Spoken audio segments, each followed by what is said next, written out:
দর্শক আসসালামু আলাইকুম। দেখেন, আমি এইরকম জিনিসই প্রথম দেখলাম। আপনারা দেখতে পাচ্ছেন কিনা ক্যামেরার কাছে দেখেন, এই কবুতরের পেট ফুটা। এই বাচ্চাটা যত খাওয়ায়, ওর মা খাওয়ায় ঠিকই, কিন্তু এই বাচ্চাটা পাখনাও ভাঙা। এই যে দেখেন, এই পাখনাটাও ফুলে উঠেছে। আজকে 3 দিন বাচ্চাটার বয়স। যাই দেখি খাবারের নিচে যে চটি দেওয়া থাকে, চটি ভিজা।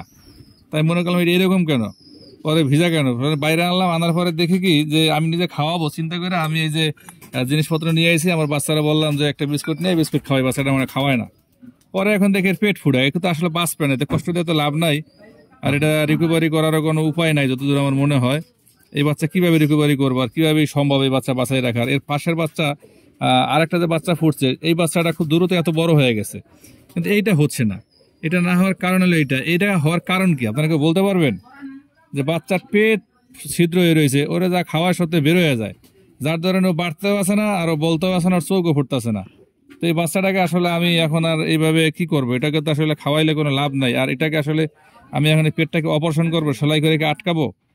আর আটকাইলে বা কি হবে? আসলে তো আমার মনে হয় না যে এটাকে আসলে রিকভারি করা সম্ভব। কারণ এটা কেন এরকম হয়েছে এটা আসলে আমি জানি না। আপনারা কেউ জানলে আমার আসলে বলতে পারেন। আমি এই দেখাই, আবার যদি দেখাই, দেখেন পেট ফুটা, কি অবস্থা দেখছেন? পেটটা ফুটা, যে খায় তাই ফেলাই দেয়। এখন এটা আসলে বাইসে থাকার তো কোনো লক্ষণই নাই। এটা বাঁচবেই বা কিভাবে? তো খাবার থলিতে খাবার থাকে না।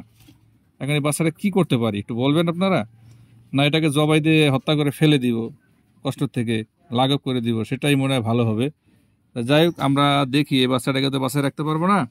আমরা যদি দেখাই আপনাদেরকে, দেখেন আমাদের এই কবুতর লবটা কিন্তু আমরা অনেকদিন ধরে করছি, কিন্তু কবুতরের জন্য আমাদের লাভ তো নাই, পুরো লস হচ্ছে। আর ডিম প্রতি মাসেই আমাদের 8টা-10টা করে ডিম নষ্ট হচ্ছে।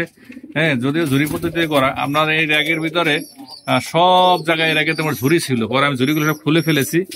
আর এই বিষ পিঁপড়ার একটা উপদ্রব শুরু হয়েছে, যার কারণে এটা আরেকটা প্রবলেম শুরু হয়েছে আমার এখানে। হ্যাঁ, এই যে এই একটা বাচ্চা দেখেন, আর ওই যে একটা বাচ্চা, ওটাকে বিষ পিঁপড়া কামড়ায় আহত করে ফেলাইছে। সবকিছু মিলাই দিলে আমি কবুতরের খাঁচা নিয়ে খুব প্যারার মধ্যে আছি। আমার এই প্যারার ভালো লাগতেছে না। হয়তোবা আমি কি করবো আমি জানি না। আমি প্রচুর পরিমাণে মাল্টিভিটামিন ইসেল খাওয়াচ্ছি যাতে ডিম জমে, কিন্তু ডিম নষ্ট হচ্ছে। এই মাসে 8টা ডিম নষ্ট হয়েছে, গত মাসে 10টা, এর আগে 7টা।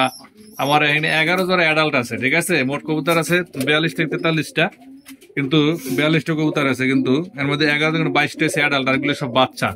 কোনোটা 1 মাস, কোনোটা 2 মাস, কোনোটা 3 মাস, এরকম বাচ্চা। স্যার, ওই যে বাচ্চাটা দেখাইলাম, এই বাচ্চাটা তো আসলে বাঁচার কোনো সম্ভাবনা নাই। যাই হোক, ও যদি বেঁচে থাকে থাকবে, না থাকলে নাই, কিচ্ছু করার নাই। এই যে আমার পুরাপুরি, এই যে আমি নিজে হাতেই তৈরি করছিলাম এই লফটা, কিন্তু এই বাচ্চাটা আমার মনে হয় না বাঁচবে। আমি এটার পিছনে আসলে সময় নষ্ট করে লাভ হবে না। ও বাঁচলে বাঁচবে, না বাঁচলে মারা যাবে। আর নিজেতেই মারা যাক, আমি নিজের হত্যা করতে চাচ্ছি না। তো ওর মায়ের কাছে ওকে দিয়ে দেই। ওর মা খাওয়ায় দাওয়ায় আসলে এটা কতটুকু রিকভারি করতে পারবে আমি জানি না। হ্যাঁ, সম্ভব না। ওই যে আবার পাড়ায় খুব জিদি কবুতর। এইটার সাথে সাথে এই একটা বাচ্চা হয়েছে, দেখেন এই বাচ্চাটা কত বড় হয়ে গেছে, কিন্তু এর বাচ্চাটা বড় হয় না। এর কারণ হলে আমি আজকে হঠাৎ করে ঢুকে দেখি এই অবস্থা। আবার এই যে এই একটা বাচ্চা দেখেন কি অবস্থা করছে, বিষ পিঁপড়া কামড়ায়, দেখছেন? এটা আমি পরে দেখছি, বিষ পিঁপড়া কামড়ার কারণে এই জায়গায় ফুলে রয়েছে, ফোলার কারণে ঘা হয়ে গেছে। এই বাচ্চাটার বয়স প্রায় 1 মাসের কাছাকাছি। এইটার সাথে বাচ্চা হয়েছে। এটা আবার সুস্থ সবল, অনেক ভালো আছে। হ্যাঁ, কবুতরের ফার্মের ভিতরে বিষ পিঁপড়ার উপদ্রব হইলে কিভাবে বন্ধ করা যায় সেটা আমি জানি না। যদি আপনাদের কাছে জানা থাকে, আপনারা আমাকে পরামর্শ দিয়ে সহযোগিতা করতে পারেন। এই হলো পরিস্থিতি। আজকের মতো এখানে বিদায় নিচ্ছি। আল্লাহ হাফেজ।